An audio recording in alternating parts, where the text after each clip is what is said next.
यहाँ पे ठाकुर जी कह रही है, वृषभानु जी कह रहे हैं कि हमें अपना ही कुछ नहीं है, हमें अपना ही कुछ नहीं है। यह तो बातों में लगे हुए हैं। देखिए, ठाकुर जी ने अपना प्रतिबिंब एक ही जगह स्थिर कर दिया और लक्ष्मी जी की श्रृंगार पेटिका लेकर के आए। बताते हैं कि राधा रानी का श्रृंगार कितना दिव्य था। अरे भाई, क्यों ना हो, स्वयं ठाकुर जी ने ही श्री राधा रानी को श्रृंगार किया। अब ठाकुर जी लक्ष्मी जी की बेटी का उठा करके ने श्रृंगार की और स्वयं अपने प्रतिबिंब को ही श्रृंगार करने लग गए।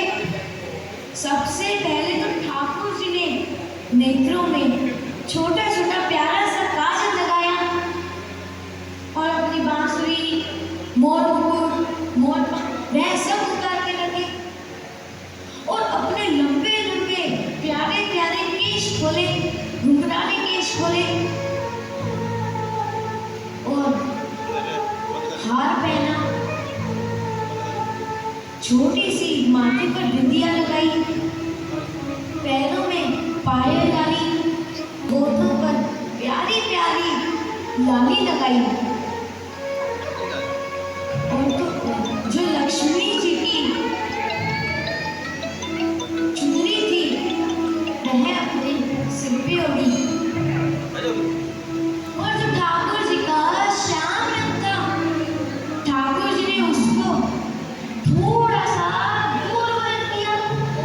जो ठाकुर जी का श्याम रंग था, ठाकुर जी ने उसको गोर वर्ण किया और जैसे ही ठाकुर जी ने गोर वर्ण किया, वैसे ही आईने में से इतना तेज आया मानो हजारों सूरज एक ही वक्त पे उदय हो गए हो, हजारों सूरज का प्रकाश उदय हो गया हो, इतना तेज उस आईने में से।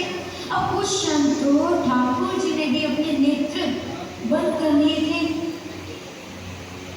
और जैसे ही धीरे धीरे प्रकाश कम हुआ, ठाकुर जी ने अपने धीरे धीरे करके नेत्र भी खोले। अब जैसे ही ठाकुर जी ने अपने नेत्र खोले तो क्या देखते हैं कि उस आईने में ठाकुर जी का जो प्रतिबिंब था वह तो गायब हो गया और श्री राधा रानी प्रकट हो गई, श्री किशोरी जी प्रकट हो गई। बधाई हो। अब श्री किशोरी जी ने लाल जी से कहा बहुत ही प्रेम से, हे प्यारे, आपने ही मेरा निर्माण किया है, बताइए आपका क्या भाव है। अब ठाकुर जी बोले, हे लाडली जी, कोई भाव नहीं है। जब मोहिनी स्वरूप प्रकट हुआ, उसके सौंदर्य पर 33 कोटि देवताओं ने छावर हो गए, तीनों लोग में छावर हो गए, मोहित हो गए, परंतु उस मोहिनी के स्वरूप पे मैं मोहित नहीं हो पाया। इसलिए मैं चाहता था कि एक ऐसा दिव्य रूप प्रकट हो जिसको देख करके मैं स्वयं प्रकट हो जाऊं। आज वह दिव्य स्वरूप प्रकट हुआ है जिसको देख करके मैं मोहित हो सकता हूँ।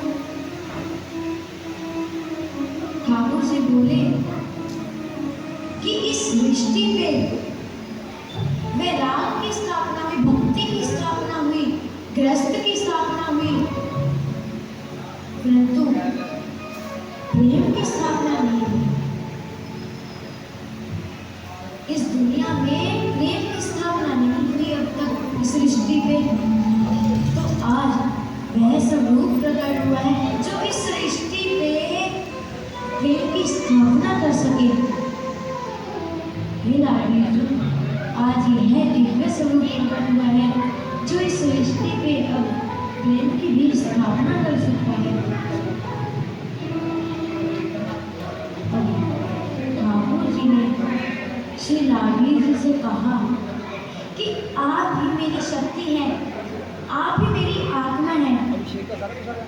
मैं आपसे निवेदन करता हूँ कि आप प्रकट हो इस धराधाम पे प्रकट हो और प्रेम की स्थापना कीजिए। यह प्रार्थना की ठाकुर जी ने। और श्री जी बोली, किशोरी जी बोली कि अगर आपकी आज्ञा हुई है तो हमें तो यह आज्ञा निभानी ही होगी।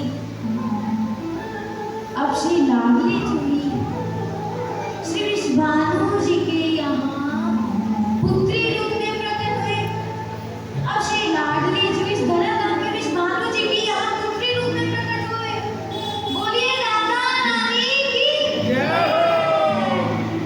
श्री लाडली लाल की जय। जुगल जोड़ी सरकार की जय। और ऐसे हमारी किशोरी जी लाडली जी विश्वानु जी के यहाँ पुत्री रूप में प्रकट हुए, इस धराधाम में प्रकट हुए और प्रेम की स्थापना की।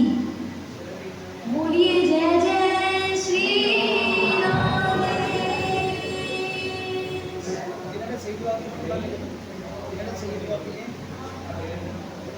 अब देखिए, अब यहाँ पे दो व्यक्तियों ने तो दो आश्रम के बिल्कुल सही उत्तर दिए।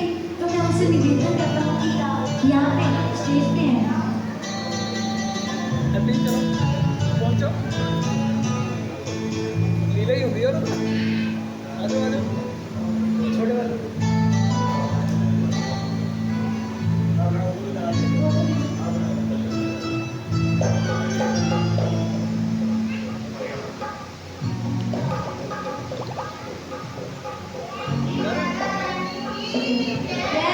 बैठो, थोड़ी देर बैठो, थोड़ी देर कितना सुनो।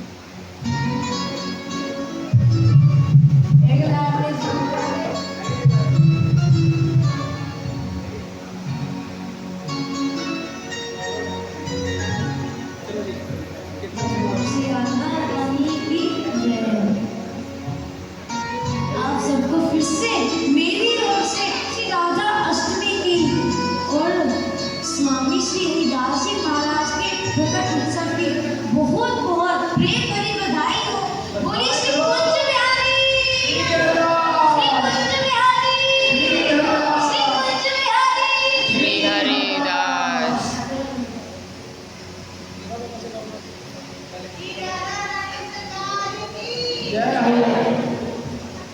अब आएगा श्री लाडली जी के उत्सव की बधाई का दिन छोटे से। बोलिए जय श्री राधे कृष्ण।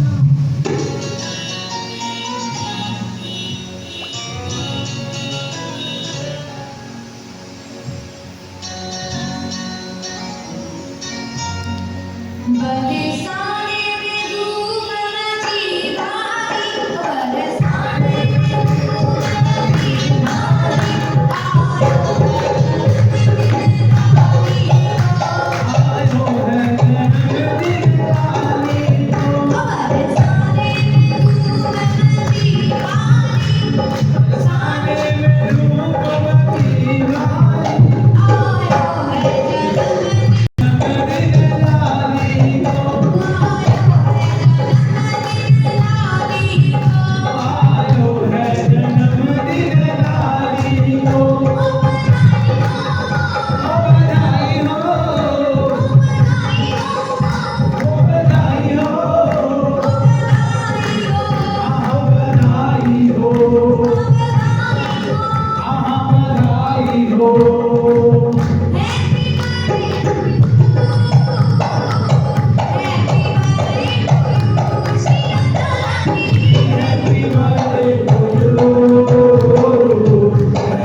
रघुबीर